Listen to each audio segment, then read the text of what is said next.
Hello, my YouTube family. I welcome you all to your very own channel Next Gen Teachers.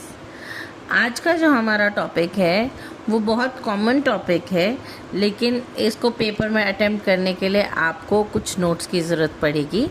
तो मैं आपको इसे बहुत अच्छे से एक्सप्लेन भी करूँगी और आपको इसमें से मटेरियल भी मिल जाएगा जो आप याद करके एग्ज़ाम में लिख सकते हैं। तो आज का जो हमारा क्वेश्चन है वो है issues and debates on globalization, liberalization and privatization. Now, globalization, liberalization and privatization are major economic reforms introduced in India in the early 1990s to promote economic growth, development and integration with the global economy. अब ये तीनों चीज़ें globalisation, liberalisation और privatisation जो है India में 1990 से start हुई, जो कि इकोनॉमिक ग्रोथ को बढ़ाने में, हमारे देश की डेवलपमेंट को बढ़ाने में और ग्लोबल इकोनॉमी को बेटर करने के लिए स्टार्ट हुई थी और इंटीग्रेशन के लिए स्टार्ट हुई थी. While these reforms have brought many benefits, they have also created several debates and challenges, especially in the field of education and social development. अब इन चीज़ों के फ़ायदे तो बहुत थे, लेकिन इनके ऊपर डिबेट्स भी बहुत होती थी, क्योंकि एजुकेशन फील्ड में और सोशल डेवलपमेंट में इनकी जो है कुछ चैलेंजेस भी थे. जैसे कि ग्लोबलाइजेशन होता क्या है? Globalization refers to the increasing interaction and integration among countries through trade, technology, culture and education. अब ग्लोबलाइजेशन का मतलब है कि सभी का जो है कल्चर एक दूसरे के साथ में बांटा जाए. जब ट्रेड किया जाता है, जब किसी और कंट्री के पास कोई सामान ज़्यादा हो तो वो हमारी कंट्री में भेजता है. जब हमारे पास कोई सामान ज़्यादा हो या हमें उसकी ज़रूरत हो तो वो हम दूसरी कंट्री में भेजते हैं या वहाँ से कोई सामान मंगवाते हैं जिस चीज़ की हमें ज़रूरत होती है. इसे हम ट्रेडिंग कहते हैं. टेक्नोलॉजी जो है, अब टेक्नोलॉजी तो पूरी वर्ल्ड वाइड ही स्प्रेड होती है, तो वो भी हम लोग अलग अलग कंट्रीज़ के साथ में जो है, अगर इंडिया में कुछ नया टेक्नोलॉजी में निकला है तो वो फॉरेन कंट्रीज़ के साथ में भी हम लोग शेयर करते हैं. और अगर फॉरेन कंट्रीज़ के अंदर कुछ ऐसी टेक्नोलॉजी निकली है जो इंडिया में ज़रूरत है तो वो हम लोग वहाँ से ट्रेड करवाते हैं. अब कल्चर में भी ऐसा ही होता है. अमेरिकन कल्चर, ऑस्ट्रेलियन कल्चर, कहने का मतलब वेस्टर्न कल्चर जितना है वो इंडिया में भी आ चुका है, आप सब जानते हैं. और एजुकेशन के अंदर भी ऐसा ही होता है. एजुकेशन के लिए भी जो है बहुत सारे बच्चे हमारे यहाँ से बाहर देशों में जाते हैं पढ़ाई करने के लिए, और बाहर से भी काफ़ी बच्चे यहाँ आते हैं पढ़ाई करने के लिए. Now issues and debates. Cultural homogenization. Globalization may lead to the dominance of Western culture, threatening local traditions and cultural diversity. अब ग्लोबलाइजेशन जो है उसकी डोमिनेंस जो है वो बहुत ज़्यादा वेस्टर्न कल्चर की तरफ बढ़ जाती है, कि हमारे ऊपर जो है वेस्टर्न कल्चर जो है बहुत ज़्यादा डोमिनेंट हो जाता है, और हमें इस बात का डर लगता है कि हमारा जो ट्रेडिशन है, जो कल्चर डाइवर्सिटी है, वो कहीं ना कहीं अफेक्ट होती है. Economic inequality. The benefit of globalization may not reach everyone equally, increasing the gap between rich and poor nations or social groups. तो अब ग्लोबलाइजेशन होने की वजह से इकोनॉमिक इनइक्वालिटी होने का भी डर होता है. क्योंकि कई बार ऐसा होता है, जो रिच लोग होते हैं वो और ज़्यादा रिच होने लग जाते हैं, और जो पुअर लोग होते हैं वो और ज़्यादा पुअर होने लग जाता है, क्योंकि उनको प्रॉपर सोर्सेज नहीं मिलते. Now brain drain. अब क्योंकि यहाँ बच्चे पढ़ने के बाद में, यहाँ पर जो बड़े बड़े इंजीनियर्स हैं, डॉक्टर्स हैं, वो क्या करते हैं, पढ़ाई लिखाई करने के बाद में जो है बाहर कंट्री जाके शिफ्ट हो जाते हैं, वहाँ जाके रहने लग जाते हैं, या बाहर की कंट्रियों के लिए काम करने लग जाते हैं. तो वो हमारी कंट्री के लिए एक तरीके से ब्रेन ड्रेन होता है. यानी कि हमारे लिए जो है कुछ बेहतर जो यहाँ होने वाला होता है डेवलपिंग कंट्रीज़ में, वो हमारा जो सोर्स है वो डेवलप्ड कंट्रीज़ के पास में चला जाता है. Now commercialisation of education. अब एजुकेशन जो है जब तक तो गवर्नमेंट के अंडर आती है तब तक तो हर एक बच्चे को उसकी एक्सेसिबिलिटी मिल जाती है, और रीज़नेबल, आपको पता है जो हमने पीछे पढ़ा कि रीज़नेबल रेट्स के ऊपर कई बार तो फ्री और कंपलसरी एजुकेशन दी जाती है गवर्नमेंट की तरफ से। लेकिन जब कमर्शलाइजेशन होने लग जाती है तो स्कूल्स जो हैं वो एक मार्केट की तरह बिहेव करते हैं, मार्केट ओरिएंटेड हो जाते हैं, वो प्रॉफिट के ऊपर अपना ज़्यादा फोकस करते हैं रेदर देन सोशल डेवलपमेंट के। अब लिबरलाइजेशन क्या होता है? किसी चीज़ को लिबरल कर देना, फ्री कर देना।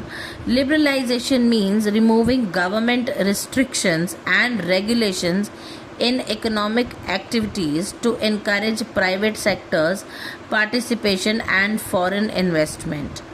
तो गवर्नमेंट जो है किसी सेक्टर के अंदर अपनी जो है रिस्ट्रिक्शंस को कम कर देती है जब, ताकि वहाँ पर प्राइवेट सेक्टर वाले और ज़्यादा इन्वेस्ट कर सकें या फिर बाहर फॉरेन इन्वेस्टर्स उसके लिए आ सकें, तो उसको अपने जो है वो कुछ रूल्स और रेगुलेशंस को कम करती है ताकि इकोनॉमिक एक्टिविटीज़ हो सकें। अब इसके अंदर भी इश्यूज और डिबेट्स हुए, कैसे रिड्यूस्ड गवर्नमेंट कंट्रोल, गवर्नमेंट ने जो अपना कंट्रोल जो है वो कम किया, वीकन हुआ उसका कंट्रोल, तो the government's ability to regulate industries and protect public interest जो है वो भी कम होने लग गया। अब बाहर की कंपनियां आने लगी तो वो अपने हिसाब से अपने रेट के ऊपर सामान बेचने लगी, जो कि एक नॉर्मल जो लोग हैं या फिर पॉवर्टी लाइन के जो लोग हैं उनके लिए परचेज करना वो मुश्किल हो गया। Unequal opportunities. नाउ लिबरलाइजेशन में benefit large companies more than small industries और रूरल पॉपुलेशन। अब लिबरलाइजेशन होने की वजह से क्या हुआ, जो बड़ी बड़ी कंपनीज़ हैं उनको मुनाफा होने लगा, लेकिन जो छोटी कंपनीज़ हैं उनके लिए ये एक प्रॉब्लम बन गई। क्यों? क्योंकि उनको उससे कोई बेनिफिट नहीं होता था, उनको कोई इतना काम नहीं मिलता था, क्योंकि फॉरेन कंट्रीज़ की जो ऑफिसेज थे या कंपनीज थी वो हमेशा लार्जर कंपनीज को ही ऑर्डर्स देती थी, जिससे कि स्मॉल इंडस्ट्री के लोगों को बहुत नुकसान होता था। Impact on public education. Now reduced government funding may affect the quality and accessibility of public education. अब किसी भी चीज़ को अगर गवर्नमेंट जो है लिबरल कर देगी तो उसके ऊपर ऑब्वियसली जो लोग आके अपना हक जताएंगे वो अपने अकॉर्डिंगली उस चीज़ को बेचेंगे। तो जब वो एजुकेशन के साथ भी यही करने लगे और गवर्नमेंट के पास में अगर गवर्नमेंट जो है वो अपना सेक्टर छोड़ देगी तो उनके पास में इतनी फंडिंग नहीं रहेगी। गवर्नमेंट जब एजुकेशन को फंडिंग देकर के सपोर्ट नहीं करती तो ये प्रॉब्लम बन जाती है किसी भी चीज़ की क्वालिटी और एक्सेसिबिलिटी के ऊपर, जो कि पब्लिक एजुकेशन को अफेक्ट करती है, क्योंकि गवर्नमेंट जो है वो एजुकेशन को फंड नहीं कर रही, और अगर गवर्नमेंट एजुकेशन को फंड नहीं करेगी तो जो है पॉवर्टी लाइन के लोग या फिर जिनके साथ इनइक्वालिटी होती है उन लोगों को जो है एजुकेशन नहीं मिल पाएगी। Increased competition. While competition can improve quality, it may also put pressure on weaker institutions and individuals। अब हर चीज़ के अंदर कॉम्पिटिशन्स हैं। अब काफ़ी सारी चीज़ों के अंदर तो हेल्दी कॉम्पिटिशन तो बेटर होता है, लेकिन कई बार ज़रूरत से ज़्यादा प्रेशर जो है कंपटीशन का वो इंडिविजुअल्स को या फिर इंस्टीट्यूट्स को परेशान भी कर देता है। नेक्स्ट आपका है privatisation. Now privatisation refers to the transfer of ownership और management of public sector enterprises and services to private organisations.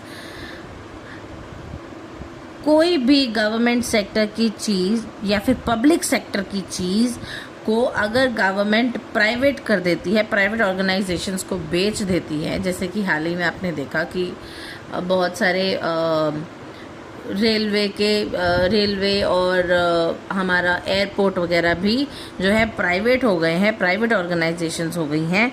तो उनके लिए भी जो है अच्छी बात तो है, क्योंकि इकोनॉमिकली ये हमें स्ट्रॉन्ग कर रहे हैं, लेकिन इनके लिए भी, इनके अंदर भी कुछ इश्यूज और डिबेट्स हुए इसके बारे में कि profit oriented approach milli.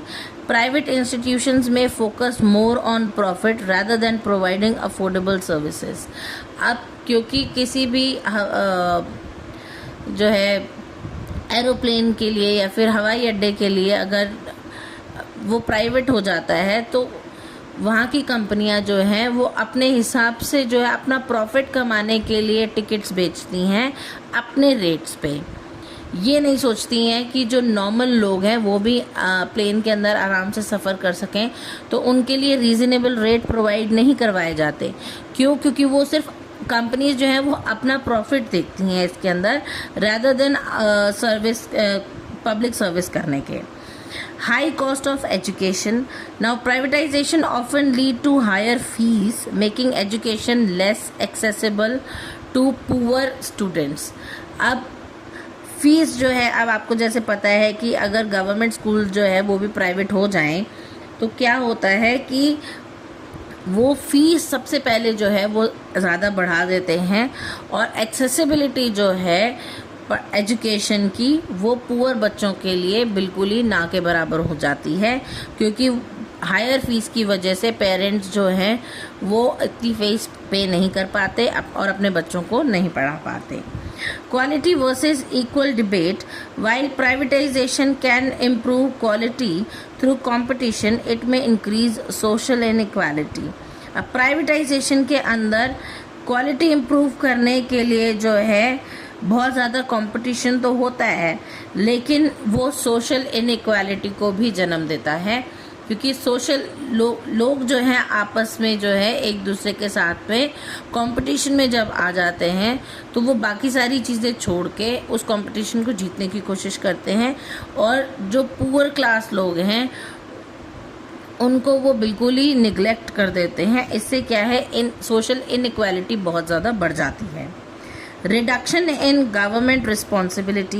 Excessive privatization may reduce the government's role in providing essential public services. अब गवर्नमेंट का जो रोल है वो इतना कम हो जाता है प्राइवेटाइजेशन के बाद में कि लोगों के लिए, पब्लिक के लिए जो चीज़ें एसेंशियल हैं वो भी प्राइवेट सेक्टर के लोग अपने दामों पर बेचते हैं, बिना ये सोचे कि जो पुअर क्लास लोग हैं वो इन चीज़ों को अफोर्ड नहीं कर पाएंगे। उनको पब्लिक सर्विसेज से कोई मतलब नहीं होता, वो सिर्फ अपना प्रॉफिट बनाने के लिए अब काम करते हैं। तो इन तीनों का कंक्लूजन जो है वो कुछ इस तरह है। Globalization, liberalization and privatization have significantly influenced economic development, education and society. मैंने आपको बताया कि इकोनॉमिक डेवलपमेंट, एजुकेशन और सोसाइटी को ये तीनों चीज़ें किस तरीके से जो है अफेक्ट करती हैं, इन्फ्लुएंस करती हैं।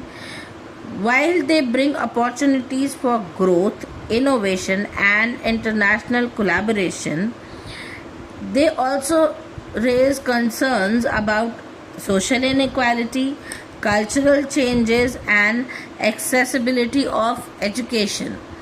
Therefore, a balanced approach is necessary and ensure sustainable and inclusive development. इसीलिए ग्लोबलाइजेशन, लिबरलाइजेशन और प्राइवेटाइजेशन का बैलेंस्ड अप्रोच में होना बहुत ज़रूरी है, ताकि सोशल इनइक्वालिटी ना हो, एजुकेशन जो है वो सबको मिल सके और इकोनॉमिकल ग्रोथ जो है वो भी बराबर से हो सके, इसीलिए सस्टेनेबल हो सके और इंक्लूसिव डेवलपमेंट के बिहाफ पर उसके प्रॉफिट के लिए जो है ये सब काम हो सके। तो हम लोगों को ग्लोबलाइजेशन, लिबरलाइजेशन और प्राइवेटाइजेशन सिर्फ उतनी ही करनी चाहिए जितना करने से किसी पुअर क्लास लोगों को ज़्यादा अफेक्ट ना पड़े। अब क्योंकि गवर्नमेंट ने बहुत सारी चीज़ों को जो है ग्लोबलाइजेशन के नाम पे प्राइवेट कर दिया है, लिबरल कर दिया है बहुत सारी कंपनीज़ को। तो ये कंपनीज़ जो हैं अपने रेटों पे जो है अपने दामों पे सामान बेचती हैं, जो कि बेसिक नेसेसिटी का सामान भी जो है वो पुअर क्लास के लोग नहीं ले पाते हैं और उनको सफ़र करना पड़ता है, और डे बाय डे जो है वो रेट इंक्रीज़ होते जाते हैं। तो ये था आज का टॉपिक। आई होप आपको मेरी वीडियोस पसंद आती होंगी। अगर आपको मेरी वीडियोस पसंद आती हैं तो don't forget to like, share, subscribe my channel and अच्छे अच्छे कमेंट्स करके बताइए कि आप और कौन सा टॉपिक पढ़ना चाहते हैं, और अगर मैं कुछ इम्प्रूवमेंट कर सकती हूँ अपनी वीडियोस के लिए तो वो क्या हो सकती है। तब तक के लिए थैंक यू।